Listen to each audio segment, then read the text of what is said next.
All right, so I want to welcome everybody tonight.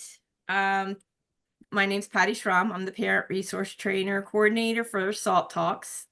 We have several meetings throughout the year, and this during the month of January, we are talking about independent living. Just what are some of the challenges, how to how to help our child overcome those challenges with tasks, and how do we prepare for that stage of life, whether they might be living on their own, they might be living with someone else, they might be living, with, in the sense of having a roommate, like an apartment situation. Eventually they're going to be living in whatever situation they are. And how do you prepare for that adulthood as you transition? I mean, it's a long process, but as you transition, what task, or how do you prepare for that transition of going into that independent living situation? Um, so tonight we have Dr. Amie Duncan. She's with Cincinnati Children's. She has a great presentation on daily living skills, how to develop these or how to work with these. Um, So one of the questions before as we were talking prior to starting, I asked the question, how old is your child and what is the most challenging tasks?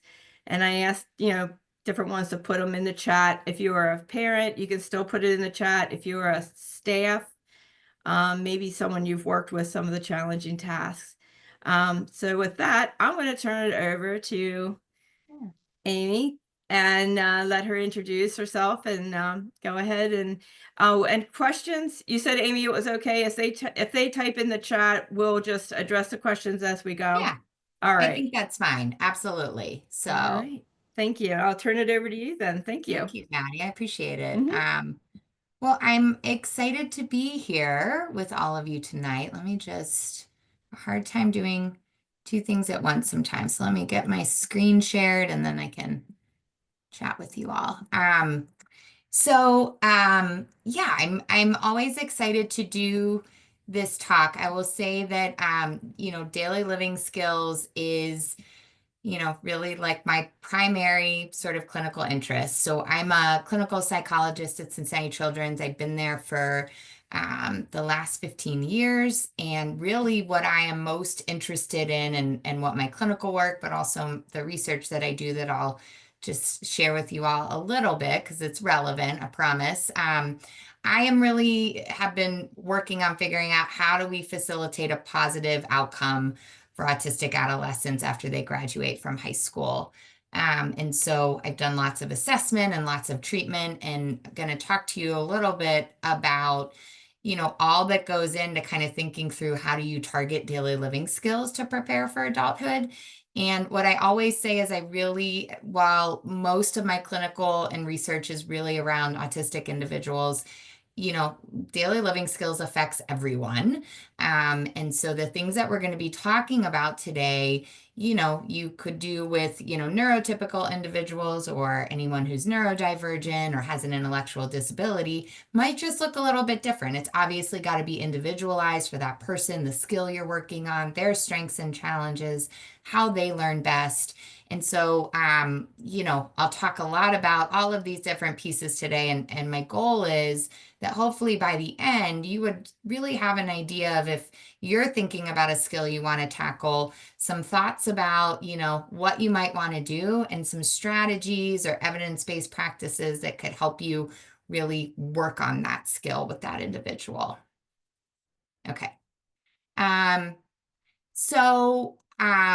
this probably isn't hard. I always like to start off with this question. What is the single biggest predictor of a person's success? So you're welcome to put it in the chat or just take a second and think about what it might be that might be the single biggest predictor of a person's success. Um, and, you know, I will share the presentation afterwards, so you guys will get a copy of that. I saw that in the chat. Common things that people will often bring up are things like, executive functioning skills, for example, like being able to plan and prioritize and organize your things. or, things like language abilities or social skills. And those are absolutely all very important things. But what's really interesting is that we know from several really long running research studies, one done by the University of Minnesota, one done by Harvard, that's found that doing chores, being able to do daily living skills as a child predicts things like, will you be gainfully employed when you're older? Will you have healthy relationships with family and friends? Will you go on to graduate from high school and graduate college? And chores and these life skills are really important. And, thinking about that, I always say, like, I don't think this is rocket science, but sometimes I think maybe our culture in the US in particular tends to overcomplicate things, that we might think it's academics, or we might think it's got to be all these activities. When if you think about chores and what they do is that, engaging with the family and the household, whether it's, early childhood, adolescence, or, they're in young adulthood, that sets the stage for building responsibility, autonomy, perseverance, all things that we know that are really important for becoming, a capable adult, and reaching your goals are whatever they may be. Having those life skills, doing those chores are going to be able to like set the foundation for you to reach some of the things that you want to do as an adult. And there's a really good TED Talk if you want some inspiration about sort of life skills and chores by Julie Lythcott-Haims.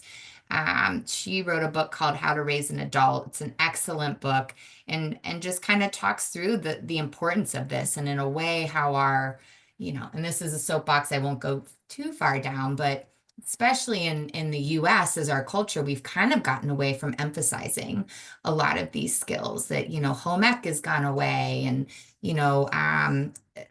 like screens are everywhere, and that may get in the way of learning some of these life skills or being motivated. I think someone mentioned in the chat, like, how do you motivate, right? And so sometimes it is just getting back to those basics, building chores, helping out the family. And we'll talk a little bit about that. And I can send out we've got a resource list that we just kind of add to, and it's ongoing, and I'll share that with all of you as well. So life skills are really important. And so by the end of our time together today, what my objectives are to really have you understand how daily living skills, and I will try not to use too many acronyms, but I'll often say DLS, and that's just daily living skills, and their relationship to achieving a successful adult outcome. We'll define what DLS are and how to assess them. If you're interested in kind of figuring out which ones you want to target, or which might be most important. And then we'll talk through how to put together a really comprehensive plan for tackling how to acquire these skills, master them, and then generalize them to other environments if that's needed. And we'll go over lots and lots of evidence-based strategies, supports that might help think through how are you going to tackle these skills in a specific individual, or your child or teen or young adult. Okay, so really briefly, what are daily living skills? It's a lot. It's all of the things we do to take care of ourselves across the lifespan. So these start very young and go all the way into older adulthood. Daily living skills are a lifespan skill. And so some of these things pictured here are, some of the common ones we think of. And they're often grouped into categories of personal, like taking care of yourself, your body, health, exercise, medication. Domestic is the next category, which are doing things around the home. So cooking, cleaning, laundry, putting your belongings away, those sorts of things.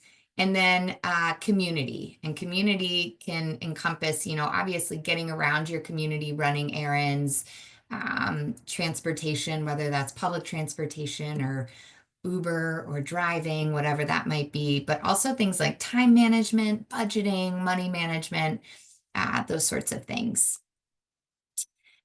One way that, like, if you came into our clinic at Cincinnati Children's, or oftentimes in the schools, we often measure daily living skills by using something called the Vineland. If you've been through an assessment, you've probably filled out one of these as a parent at some point. And this really is one of our sort of gold standard measures, when doing kind of more formal assessments about what daily living skills are. And it helps us figure out sort of strengths and challenges in individuals. For example, I primarily work with autistic adolescents, and domestic is the area that they struggle the most in on average, followed by personal, so things like hygiene, and then lastly, by community tends to be a relative area of strength. A lot of the intervention that we do really hits domestic skills because those are the things that they often need the most help with. I want to talk just a little bit about what daily living skills look like in autistic teens in particular, to set the frame for some of the work that we do and how it all comes together. But for example, one thing we know in those who have a diagnosis of autism, daily living skills aren't actually a core deficit, right? They are not part of giving a diagnosis. They are sort of an associated feature. They tend to be an area of challenge. I would say in most teens, it's, anywhere from like 60 to 80% of teens, this is a pretty significant area of challenge. And what we see is that gap starts really early around preschool and it just widens over time. So for example, in an autistic teen who doesn't have an intellectual disability, they're anywhere between 6 to 9 years below their same age peers in terms of daily living skills. So, practically a 16-year-old may have daily living skills more like an 8 to 10-year-old. And that makes it then hard once they graduate from high school and are transitioning to adulthood to maybe meet some of those adult goals they have, especially if they end up losing some services that maybe they got in high school or, through an outpatient clinic. In general, when we talk about daily living skills, there's a lot of factors that impact why these might be an area of challenge. So I'm just going to go through a couple. When we think about, for example, things like social communication skills, a lot of the families that I work with, like related to hygiene, will say it's almost like their teen doesn't have an awareness that, like, maybe they need to wear deodorant or brush their teeth or comb their hair. And that sometimes that's the case, this inability to maybe take the perspective of others or understand the importance of, making sure you're not wearing a shirt that has, stains on it you've worn for the last 2 days, that may actually impact your relationships with peers, that, also has effects when you go into the workplace too. I mentioned executive functioning skills. So it's just maybe you've heard this word. It's just, really like planning, prioritizing, organizing your things, getting started, persevering, and finishing things. Executive functioning skills really impacts daily living skills. Like if you think about it with laundry, which is where I often see our teens and young adults really struggle, there's a lot to do with, like, you've got to get it started. Then you've got to remember to come back at some point to the washer, switch the clothes, then come back to the dryer, take them out, put them away. And there's a lot of planning and time management and kind of persistence involved just in that task, which can make it extra difficult. You might end up, I have one young adult that I've worked with who he's like, I probably wash my clothes, 4 times in a row because I just forget. And then I'm worried about them getting moldy.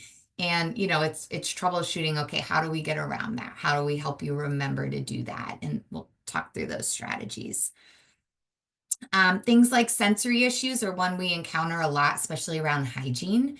If you don't like the taste of mint or you don't like the texture of things in your mouth, toothbrushing can be really difficult. Or if water on your face is something that's overstimulating, that of course is going to really impact your ability to shower and want to shower if it's like very, anxiety provoking or not enjoyable.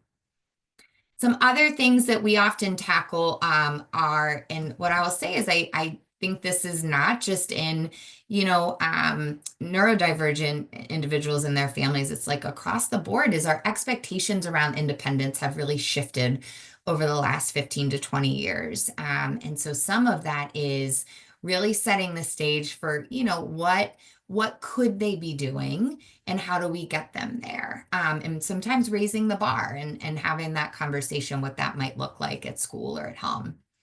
And relatedly, sometimes being dependent on others for prompts. How do we build daily living skills while simultaneously really building independence and autonomy? Because that is where some of like the intrinsic motivation sometimes comes. Being able to cook a meal for yourself, that feels good. It's still work. It still might be a pain in the butt sometimes, but a lot of motivation and kind of good feelings comes from being able to do some of these things. That is not to say that a lot of my teens will tell me, like, these are not fun, Dr. Duncan, learning these daily living skills. And I 100% know that all of us would probably give someone else our daily living skills. But, if mine would be doing the dishes, I hate doing the dishes. It's just like not my thing. But I've got to do it. It's just, part of life, part of being an adult and getting them to that point eventually. Okay. Couple other things we know just related to sort of outcome, and again, this is more some of the research stuff related for autistic teens is, we know that we've got about over 75,000 graduating from high school every year. Yet what continues to come out is that few are achieving sort of these quote unquote optimal outcomes. I fully recognize everyone's outcome and what they want may look a little bit different. And sometimes the research world tends to be a little more black and white, but it's this idea that if they want to live independently or semi-independently, are they meeting that goal? That would be an optimal outcome for them. Are they employed? Are they attending post-secondary, community college, four-year college, and having friends, being connected socially? And what we know is that, at least for our autistic young adults, they are fewer sort of meeting those outcomes, more, less than a third. And what we know from many, many years and lots of research studies is in individuals with autism, if we look at the things that predict outcome, a lot of these things are hard to change and hard to move. Things like cognitive abilities, those are pretty set by around 8 years. So you may see a smidge of movement up or down, but not big gains. But things that we can change and that we can really intervene on are daily living skills, are these adaptive skills, and that these lead to better outcomes.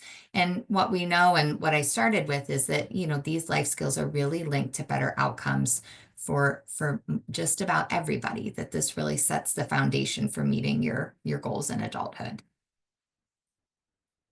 Okay. One thing we know, and again, just setting the stage for this as well, when we think about strengths in individuals with autism or autistic adolescents, what we see is that their strengths are really more like an elementary school age student. So they've mastered skills between about 2 to 7 years of age. And it's the skills you see here. But what our team at Children's has shown is that most of them are struggling with sort of these age-appropriate daily living skills.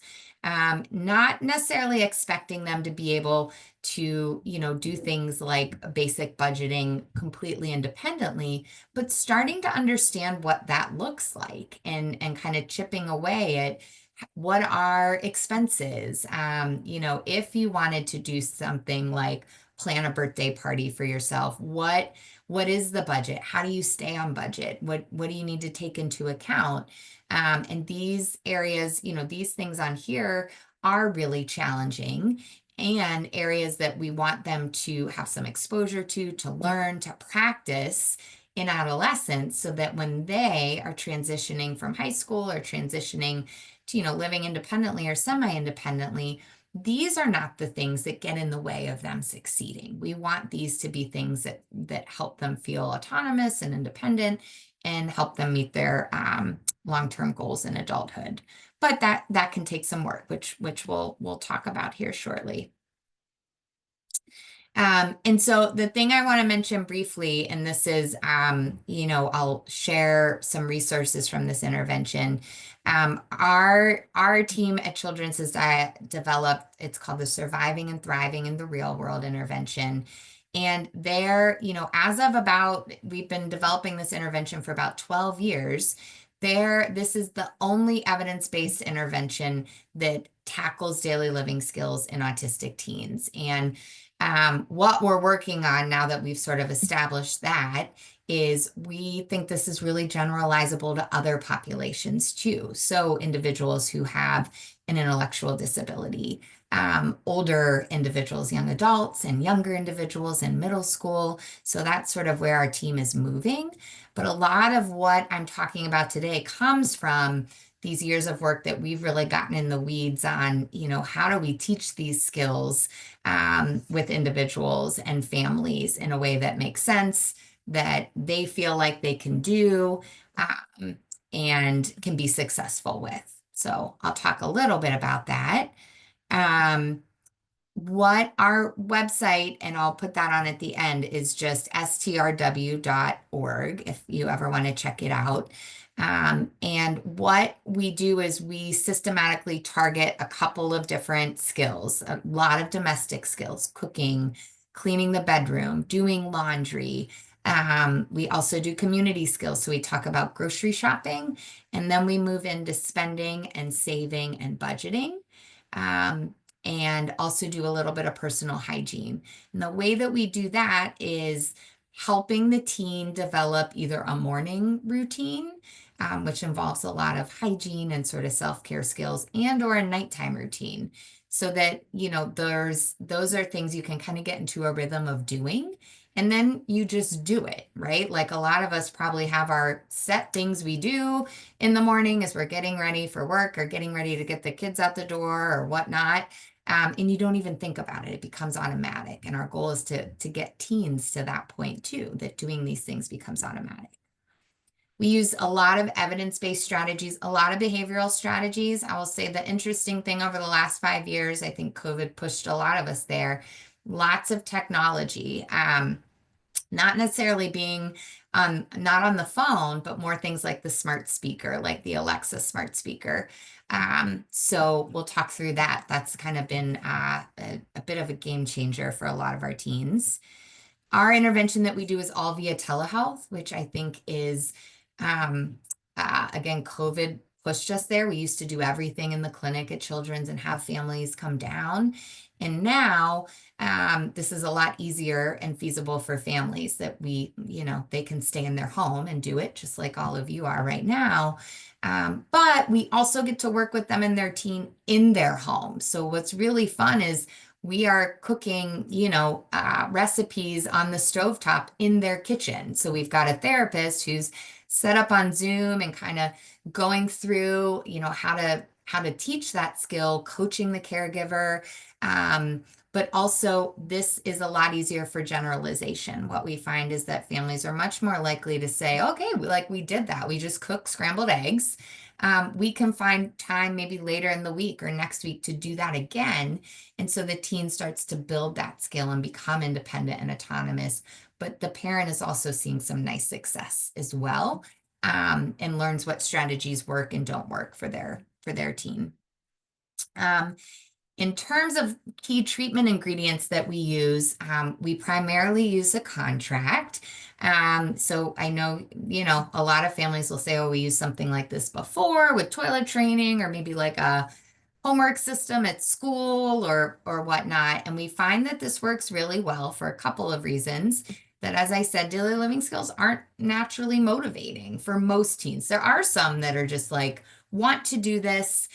They want to help out their family, or they have a goal of, living in an apartment and this will help get them there and they see that.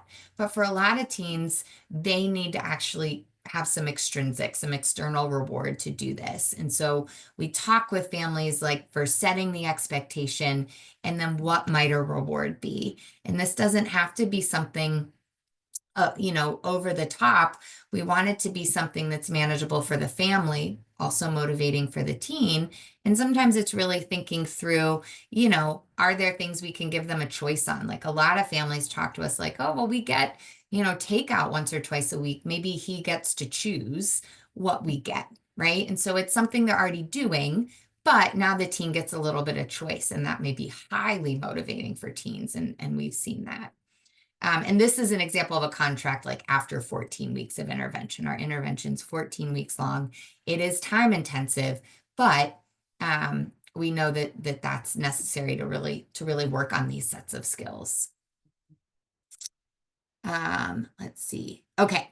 So in terms of creating a plan, as our team developed the straw intervention, we really got into the nitty-gritty about how to help families really understand what's that first part. And it's really sort of taking a moment to assess daily living skills. What are the individual's strengths? What are their challenges? And that can then sort of give the roadmap for where are we going to start. And so want to just go through a couple different options that might be helpful. And these are things that I can send out, or you can Google and they'll pop up. One common one that sometimes families will start with, and these are everywhere, if you Google it, if you go on Pinterest, are just really an age appropriate chore chart. And so they've got these, really from usually preschool up until adolescence. This is one from the 1950s. That's why if you're looking at it, you see things like, bring in the firewood and whatnot. But just to point out that, while things have changed a little bit, the reality is a lot of these things are still the same and could give you some ideas about maybe some things to target if you want to think about what skill you want to start with for teaching. Here is a more updated one. This is just from Parents Magazine. And so this talks through, if you've got a middle school age child, ideally they would be, have the opportunity or experience to do all of these previous chores. And then you start adding in some more like adolescent, young adult things like cleaning the tub or shower, making a full meal, supervising others in the family who might be doing chores. And the thing that I'll point out, just in case I forget to say it later, is what we often, I do a lot of work with the parents and the caregivers. This can feel like a lot. And so I fully understand sometimes, probably even after presentations like this, it's like, oh, that was a lot, right? Like this feels overwhelming to do. And I 100% empathize with that.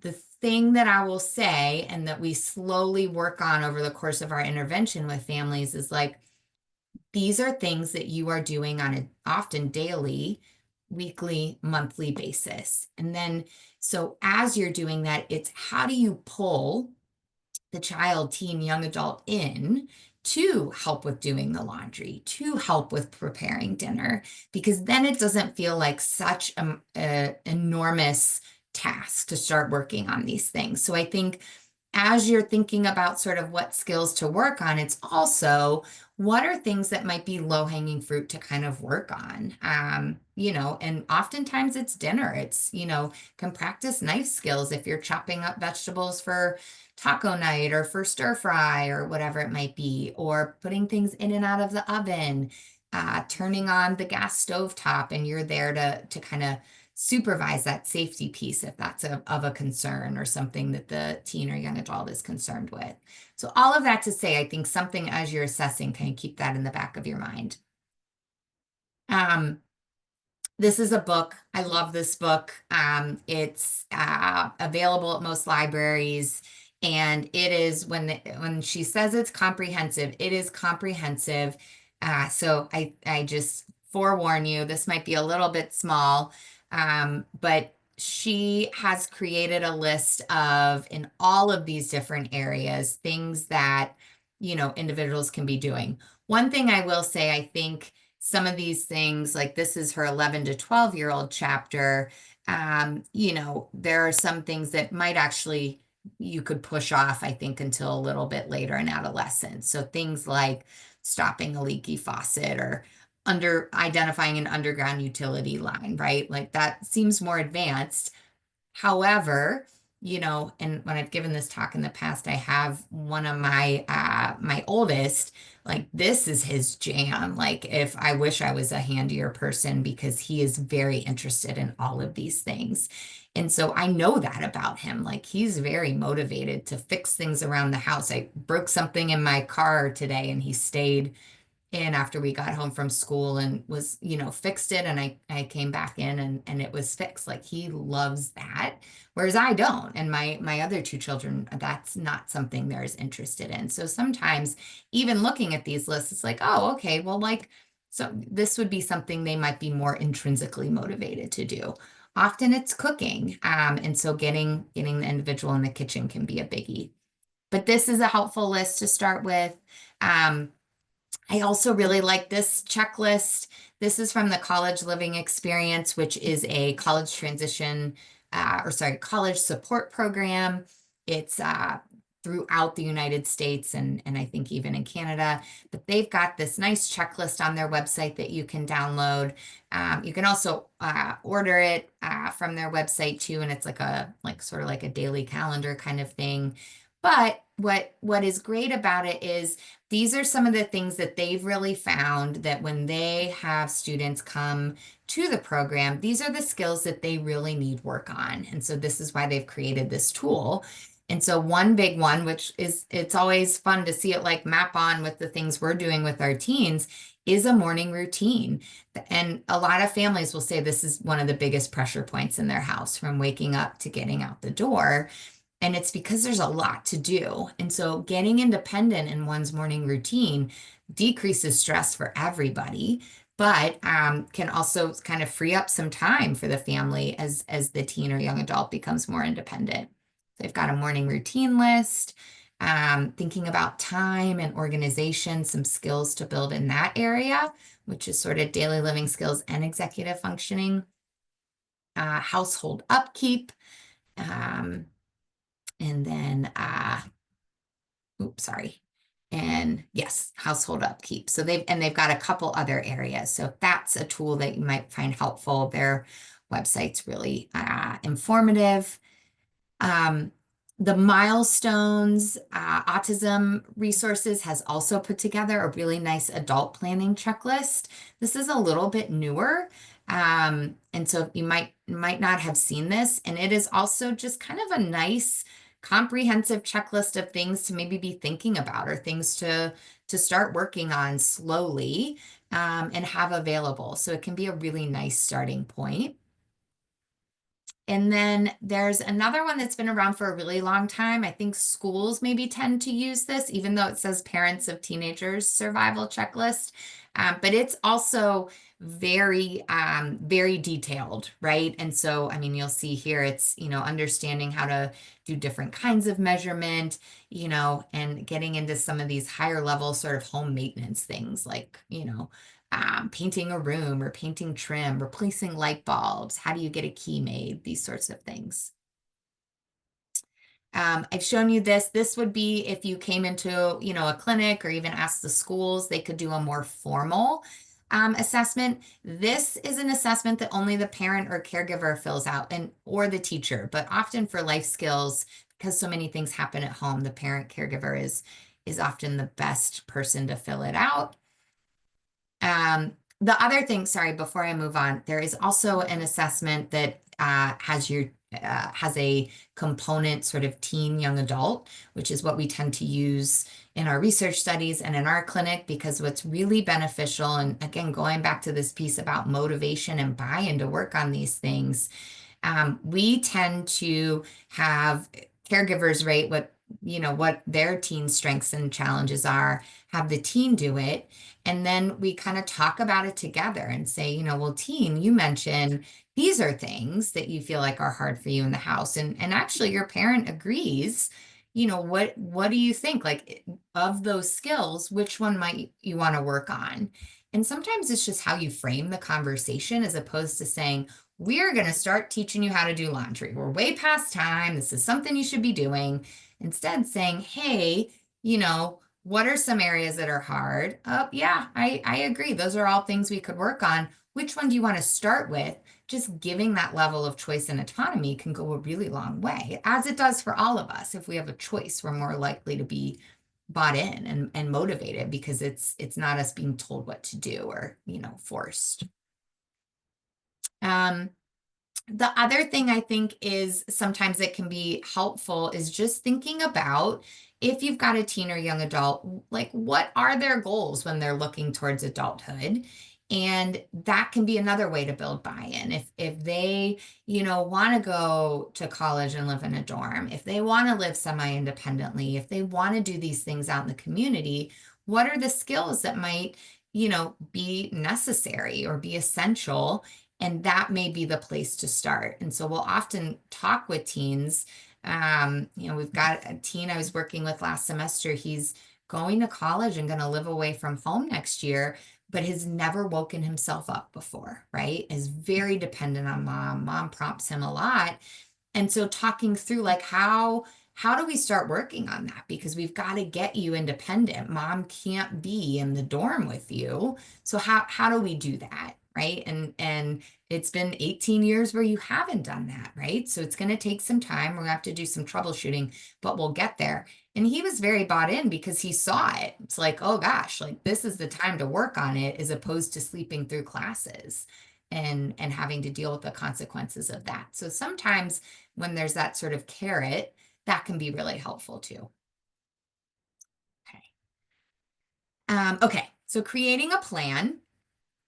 Um, First thing that we have when we're working with families and the teen or young adult is thinking through what skills you want to target. And honestly, if the caregiver, you can just do this on your own too.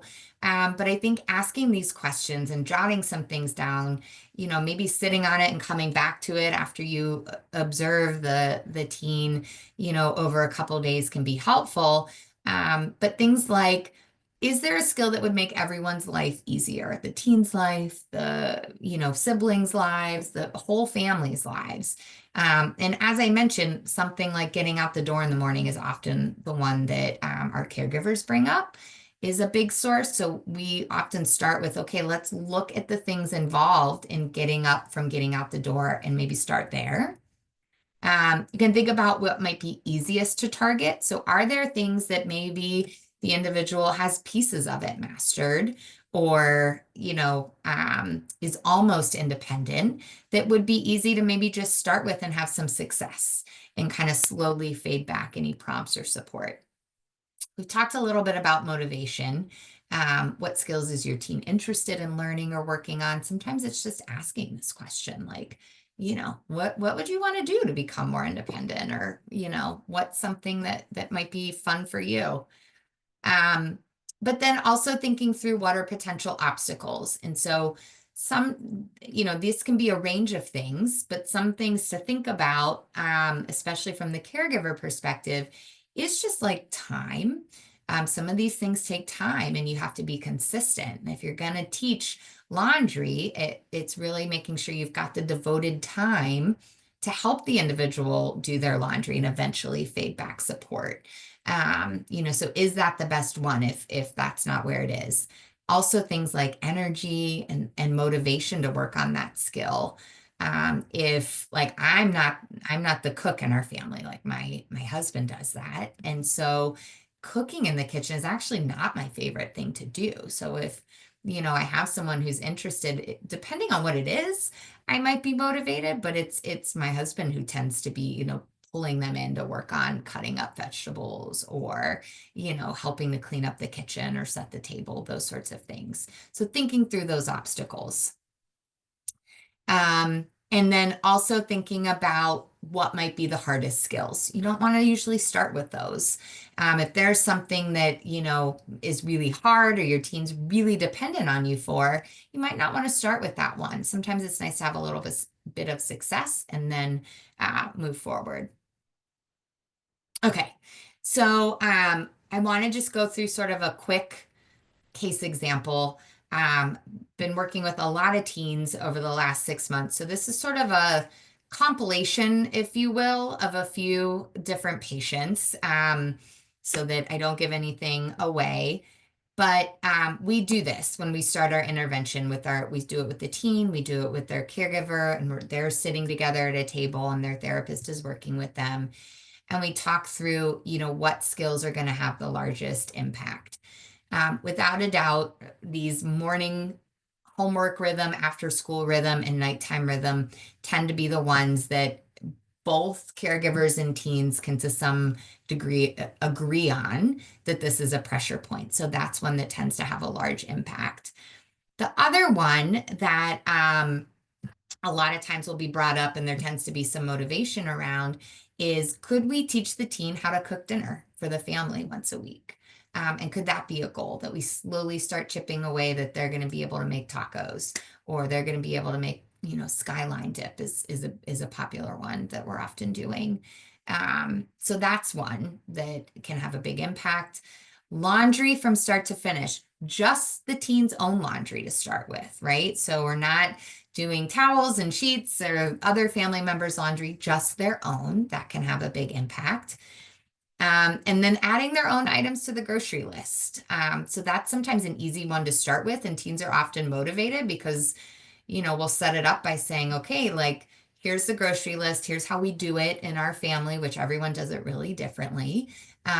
You're in charge when you run out of something, adding it to the list. If it's not on the list, I'm not going to get it at the grocery store, right? So that's a natural consequence right away. So if that's not already happening, there might be a week where the teen's out of food, and obviously we'll troubleshoot that, but that's a way to kind of build that skill. Skills that are often easiest to target: cleaning bedroom, typically because the teens had some exposure to that in some way. Whether it's, parts of cleaning their bedroom, and they may not do it to the caregiver's liking, but that tends to be one that's pretty easy to target. We do that one very early in our intervention because teens tend to have quick success, and it also makes caregivers happy. They like being able to walk past their teen's room and it doesn't smell, or they can actually walk through it. Putting laundry away tends to be pretty easy. It's pretty rule-based. This goes here. It's just the motivation to do it. And then, this are skills that they might be motivated to learn. And so we've got one teen who likes to be outside and can help with things like yard work, or even things like cutting the grass for neighbors, and earning a little bit of extra money for that, right? That's not something that all teens are going to be motivated to earn, but if that's something, that's a good one. Another one that's common is like baking. And so if teens are motivated by baking, how do you pull that in? Is there, someone's birthday coming up they could bake for, or a holiday get together that they could bring something to bake? So that's what we tend to do right at first. Okay. After we've sort of done this assessment, we've thought about it, we've walked through, what we might want to target, we develop a contract. And, this can look a little different depending on, I know I showed you one that we use from the intervention. This could just be, on a piece of paper or on an Excel sheet. This is your goal, here's what we expect, and here's what your reward is. And so those are really the big components. You do at first want it to be as specific and detailed as possible. So if you're targeting a skill like doing their own laundry, how much prompting is allowed? If, how much, how many more reminders might they need to switch the laundry? Does anyone need to, help with the cycle, which washing machine cycle, which dryer cycle, what products you add? So being more specific about that, because as you model that behavior, teach that behavior, we want to fade that out. We want to say, okay, I've shown you how to choose the washing machine cycle the last 3 weeks, so you've got to do it this time. That's part of our expectations, right? And so kind of having the ability to slowly kind of get them to the point where they're becoming more and more independent. We'll also talk through the strategies to help with them mastering the skill, reminders or checklists. So we'll talk about those shortly. Talk about how often the skill's targeted. Something like laundry, it might just be once a week. where something else like putting on deodorant or waking up in the morning might be every day, or it might be just during the week for getting up. And so, right, being clear about that. And then what will they earn for working on the skill? And again, this is very dependent on the family and talking with the individual. Sometimes it's earning extra privileges like extra screen time, staying up late. Sometimes it can be a monetary reward. For some families, this is really helpful because this is a way to also build in some budgeting, spending, and saving skills. If they can earn a set amount of money, then they've got to be mindful about, if they want to go see a movie in a couple weeks, making sure they've got enough money to get the ticket and the popcorn and budgeting for that. So if monetary rewards are introduced, we often talk about the parent might actually fade back from just paying for things automatically, right? If you're automatically giving them money to go see a movie with a friend or a cousin, maybe this becomes part of the money that they're earning for doing their chores. And then we talk through when will the contract be reevaluated. And at first, we are doing it every week. So, like, we often talk with families like Sunday evening is often a good time if it works because it's before the week starts, right? And it's like, okay, what went well? What didn't go so well? What are we going to change?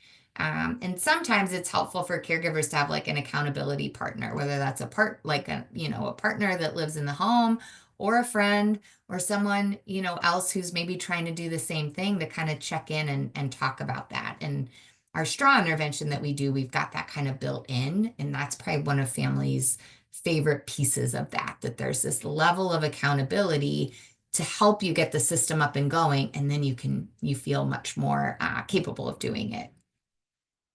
Okay.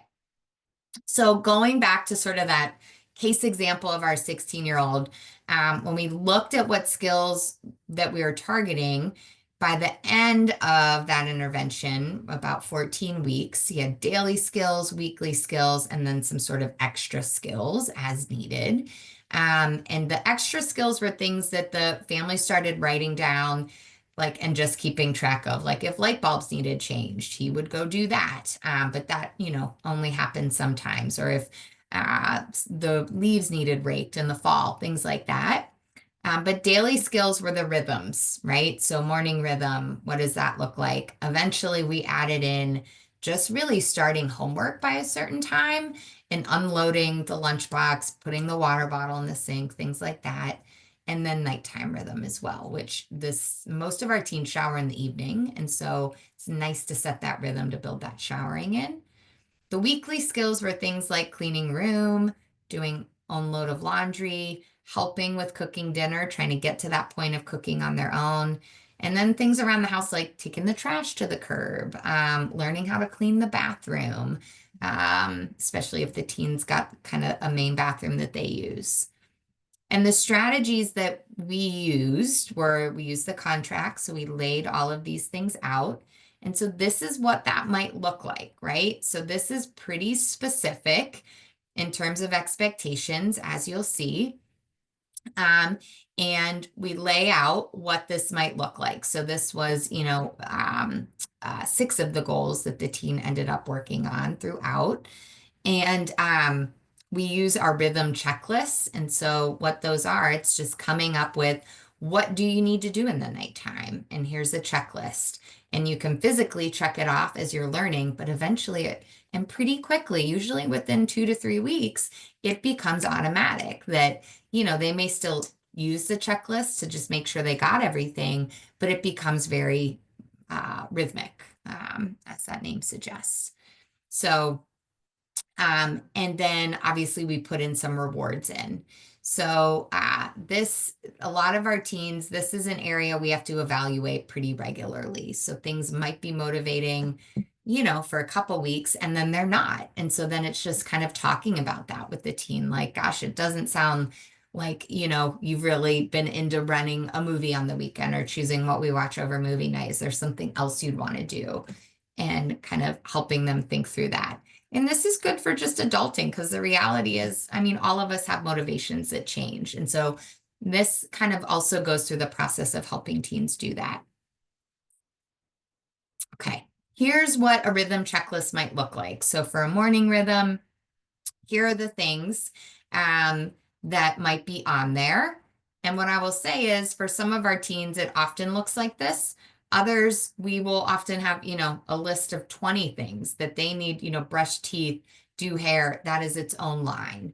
And so it depends on the teen, whether you're chunking things or whether you're breaking things out and how complex, packing backpack in a sense could actually be its own checklist. And for a lot of our teens, it is. And so this is a strategy that becomes really individualized. A lot of our families end up, if there's multiple kids in the house, they often end up doing pieces of this for the whole family. Because, a lot of times they'll say, well, my teen's doing this, but I've got two other kids and really they need to start, doing these things too. And so you could implement contracts for them, or a lot of times we have families do something like with a whiteboard, or like this is like a post-it note system that you could use that just shows what needs to be done on a daily basis for chores. Okay. So now I want to talk through a bunch of strategies that might be helpful. And then I promise we'll have some time for questions too. So after you have, identified what you want to work on, thinking through kind of what your plan might be, it's building in evidence-based strategies. I point to this as a resource. It's one of my favorites for just kind of thinking through what evidence-based strategies are. It's published through UNC's Frank Porter Graham's Child Development Center. I know this is really busy, but what this whole center does is every 5 years, they take all the research that has been done on every intervention, like something, for example, like video modeling, and they will go through and say, okay, for high schoolers, what is video modeling effective for teaching? And so what we know is that watching a video of someone do a task like laundry, like cooking a meal, is very effective for learning a lot of daily living skills. So we know that, but it just kind of gives you a guide for saying, okay, that is a strategy that might be really beneficial for teaching life skills. Just a resource, just kind of putting that out there. A lot of the strategies that we know are really effective are behavioral based strategies. So I'm going to talk through a few and just kind of think through what those might look like. Probably our strategy that we use more than anything else in our intervention besides our contract is a task analysis, which those who aren't familiar, it's basically taking any task like a morning routine and you just break it down into its component steps. So you analyze the task. And this is a beautiful way to make a checklist, right? Like if someone says, a lot of teens, if you say go clean your room, they really might have actually no idea what you mean as their caregiver by cleaning their room. But if you sat down and broke down the steps for cleaning their room, talk through, do they do this independently? What could they do to become more independent? That gives you a roadmap for maybe what things you need to teach, but also a checklist for them to be using and a checklist for the caregiver to go in and say, okay, did you pick up everything off the floor? Did you put your clothes in your hamper? Did you take all the dirty dishes down to the kitchen? Whatever it might be. Task analysis can be used for lots of things, right? So you can put it into a calendar as a morning rhythm, and these things pop up on the phone or the iPad, and they go through and, they know exactly what they need to do, right? So sometimes incorporating those into technology can be really helpful. Another behavioral strategy is called chaining, which is just a fancy behavioral term of saying that once you have a task analysis for something like washing hands, chaining would suggest that you start teaching either the first skill, and so you want them to get independent and putting their hands under the sink and rinsing them under water, and then you're going to prompt them or give them instruction for the other tasks. And then once they're independent in the first step, you move to the second step, and then you might help them through the other ones. And so that's forward chaining. You start with the first step. Backward chaining is the opposite. You start with the last step and you prompt the other ones until you're slowly getting them independent in each step. Often what happens is as you're doing this, some steps become mastered before others, but it's a nice way of making sure you're teaching the whole skill and getting them independent on each step. You could do this with something like cleaning the bathroom. There's a lot of steps to cleaning the bathroom. And you really might just start with cleaning the sink and you get the teen independent in doing that. And then together, you're maybe cleaning the mirror, scrubbing the tub and shower, with the thought being that eventually they're going to get independent, but you're going to go systematically through each step until they're ready to do that. A recipe is a task analysis, right? So it tells you everything you need, and then you go through each step. So you can do something very similar with this, that you might have them start off with certain steps, or the first step or the last step, and then you slowly teach them the other steps. Another strategy we use a lot is helping figure out what does motivate the teen. And so thinking through a reinforcer assessment. So going through and, having them think about this, circle things or jotting things down, or, just observing them and knowing, what might motivate them. And that's something you can implement as they're learning these new skills. Some other evidence-based strategies that we know work really well. I'm going to go through these. Adult or peer modeling. These are ones that you can do kind of as you're going along. As I mentioned, a lot of these things you're just doing and it's pulling the teen in. So a common one is grocery shopping, or, if you're going to Walmart to get, toiletries or whatever it might be, pulling the teen in, giving them a list, having them go find their things, or walking around with them as they're doing that. But it's also an opportunity to do things like compare prices. How do you pick out, the good apples versus the bad apples in the produce section? How do you use self-checkout?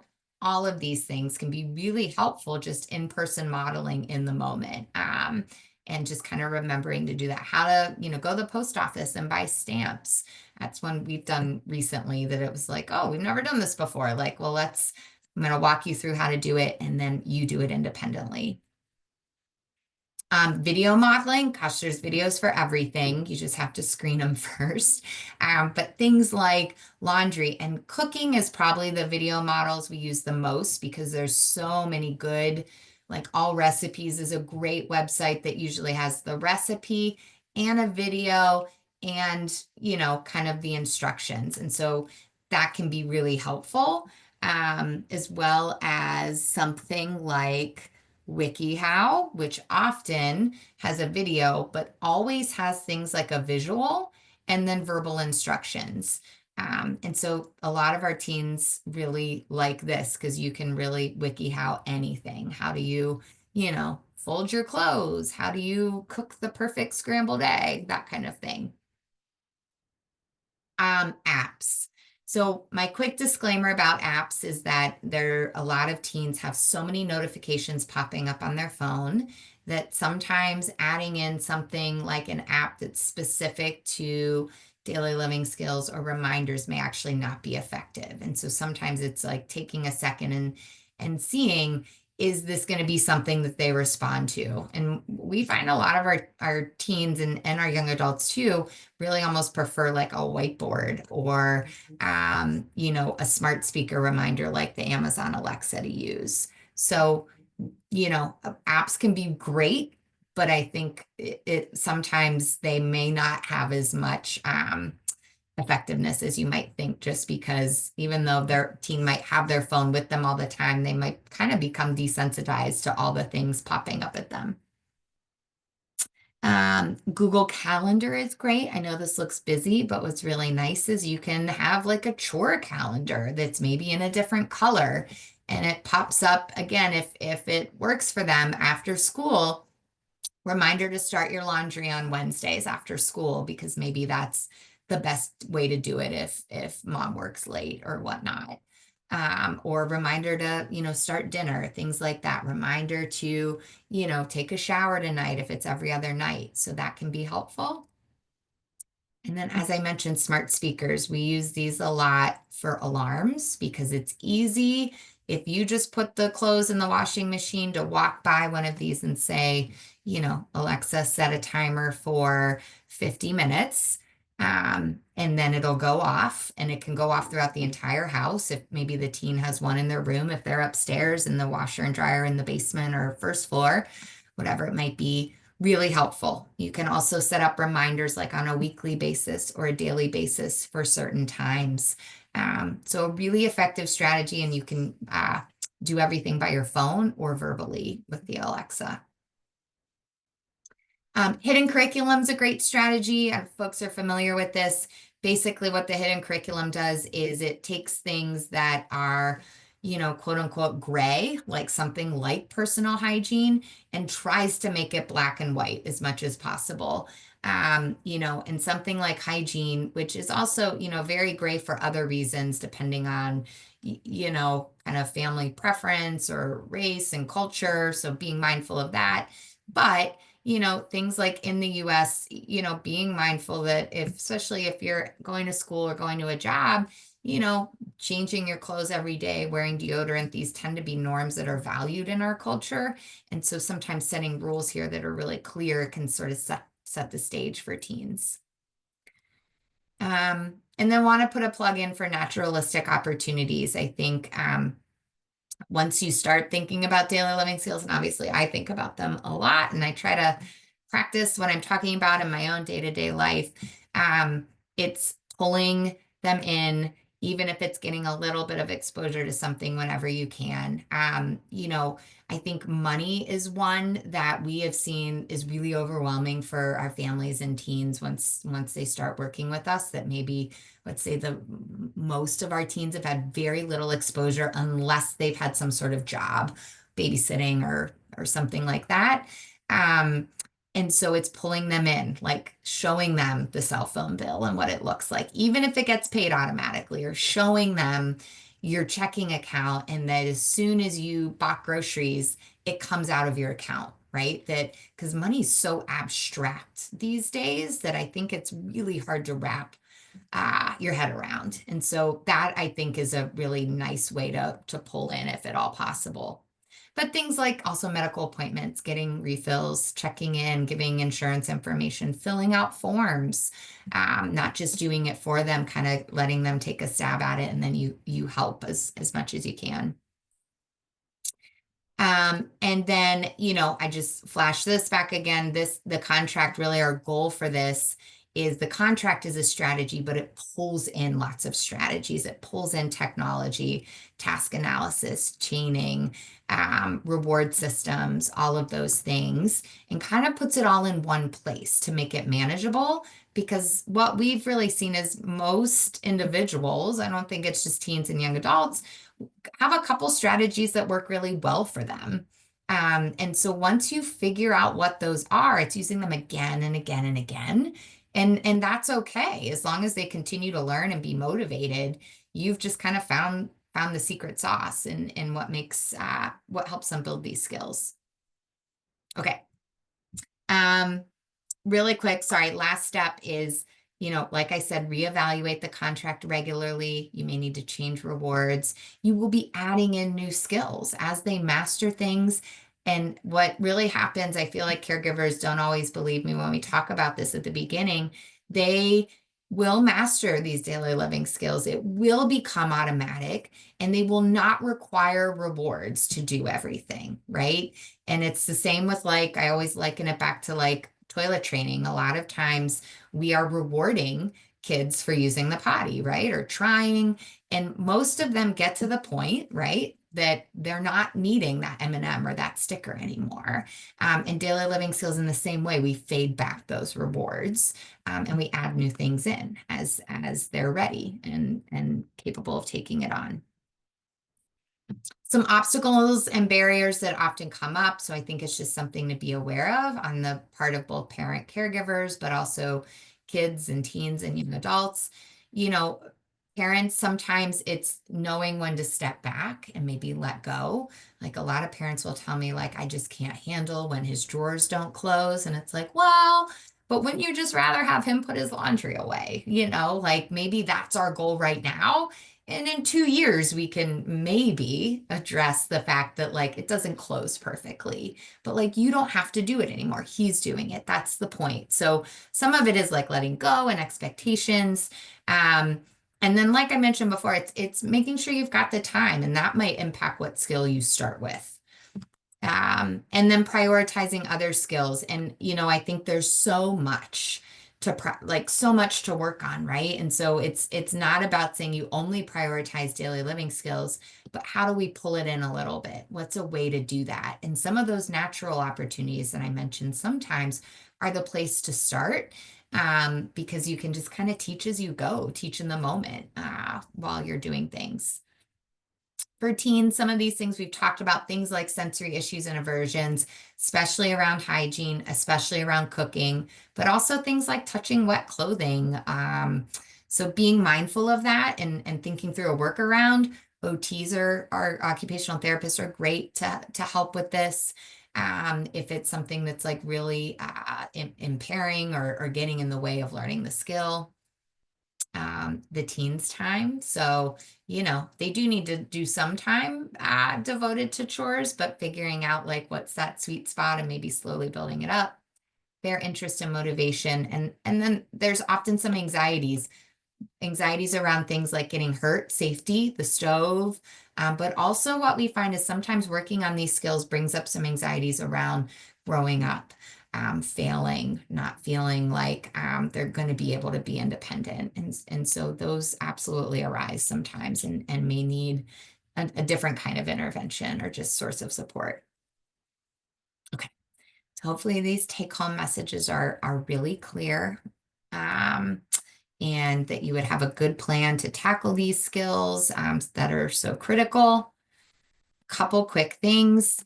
I want to put a plug in for our website. This is our interventions website, so it's straw.org.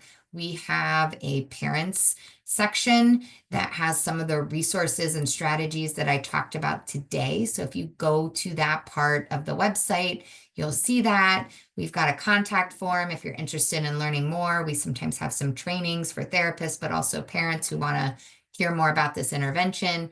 And then we have starting to have a very active social media page with the goal being, and this is from past caregivers and teens who are now all young adults, saying they want like Straw 2.0 and that they want to learn about things like we just did one on a more in-depth one on laundry as like a refresher, but we did one on gift wrapping around the holidays, those kinds of things. I won't bore you with this. This is our research, but basically what we're finding with our straw intervention is that over the 14-week intervention, our teens are making about 2.5 to 3.5 years of gains compared to our control group. So we're really excited about that and excited to really kind of get straw out there in the world. I talked through this, but if you want to kind of learn more about straw, the information is on our website, what the content we cover, how we really work on targeting this in the families that we work with, some strategies like our daily living skills teaching method. We've got contract examples on our website if you wanted to download one of those and try that out. And that's just what our resource page looks like for parents and caregivers. Okay. And then last quick thing, if you have a teen who has a diagnosis of autism and is in their last 2 years of high school, we are doing a research study for the next 3 years at Cincinnati Children's that they could be enrolled in either the straw intervention or a social skills intervention. It's just randomized to one or the other, and it's a free intervention. And then we would actually pay families to and teens to fill out some questionnaires about what they like, what they don't like, what their strengths and challenges are. So if you have any questions about that, you can reach out to me, but also Nico, who is our coordinator on this study. His contact information is here as well. Just a little more information about it. And then just would be remiss without thanking some of the folks that families and clinicians and mentors who've helped with all of this along the way. And then I'll put some references in these slides that I give you all. Okay, hopefully that leaves us with a good amount of time for questions. Let me, There was, hold on, let me back up. oh There yeah, was a few. Um, let's see, hold on, let's see, let me go back here. I'm kind of going, let me start at the top and come down. Carolyn asked two questions or had mentioned two things. She was yeah, asking, she would love to find out about the resources you shared a lot tonight for helping with skill difficulties for all the reasons you mentioned, but especially for those with fine motor difficulties. yeah. Yes. And so I will, Patty, after this email, we have a resource page that we just kind of keep ongoing for families. What we have found is, I mean, depending on what skill you're working on, like for example, we just had a teen with some significant fine motor we worked with last in the fall, um, on cooking. And we had to really individualize it to him. Like and he was left-handed, so that like impacts things, right? And so getting a cutting board for him that was like non-slip, and so that he could feel comfortable with that. He ended up getting like gloves that could help him feel more confident when he was working on cutting things. But I want to put a plug in for occupational therapists because this is really like their expertise in helping figure out what things might help, as well as things like with showering. We've had a lot of teens who were just struggling to be able to wash themselves, partially because of fine motor. I mean, even washing your hair good, you've kind of got to push hard. And OTs have given our families some really helpful suggestions. And she also asked or was asking about, are there strategies when you were going through the Yeah. strategy slides that work well or at least better for teens with intellectual disabilities? Yeah. So I would say the majority of all of those strategies that I've shown are like quite universal, and are not differentiated between those with and without intellectual disabilities. The biggest piece being you saw the contract, it's pretty verbal, right? And so you may have to sort of adapt, sort of the language that you're using as you're setting goals, and just making sure the individual understands that. But the behavioral strategies in particular are absolutely effective. And really everything that we do in Straw, that's really our next step, is to do this work with those who have intellectual disabilities. The only reason we didn't start out that way is we used to run it in a group setting, in the outpatient setting, and that we just, for feasibility purposes and staffing purposes, we just did all of those without a comorbid intellectual disability. But to be in the home, it doesn't matter. So we think the majority of these strategies should work. Let's see. We just had a question here. What utensils do you recommend for young adults who struggle with cutting and measurement? Yeah, so there are some really good knives that are helpful to practice cutting. They are, and some of it's fine motor, but some of it's fear. If they've ever cut themselves on an actual knife, that will often just really set things back. So we often use these cutting knives that just make it less likely for you to get any nicks. But there's also these great knives, and they're on our straw resources page. So, but if you go on Amazon, I think they're like $10. They're white and green, and they cut really well. But they're plastic. And so even if you end up like dinging it on your finger or whatnot, you're not going to draw blood. It's just going to be a nick. So, I mean, those sorts of knives are particularly beneficial. And again, those gloves that I mentioned. And then measuring cups, I think the ones that have grips are really good. And oftentimes we've had our teens who have fine motor.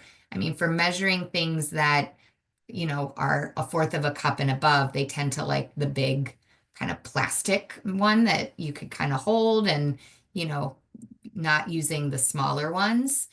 And then it's doing things like workarounds, and just being okay. I mean, it's hard to find things like a teaspoon and a tablespoon that are going to be adaptive, though I'm sure if there's OT folks here, maybe there's some good ones out there.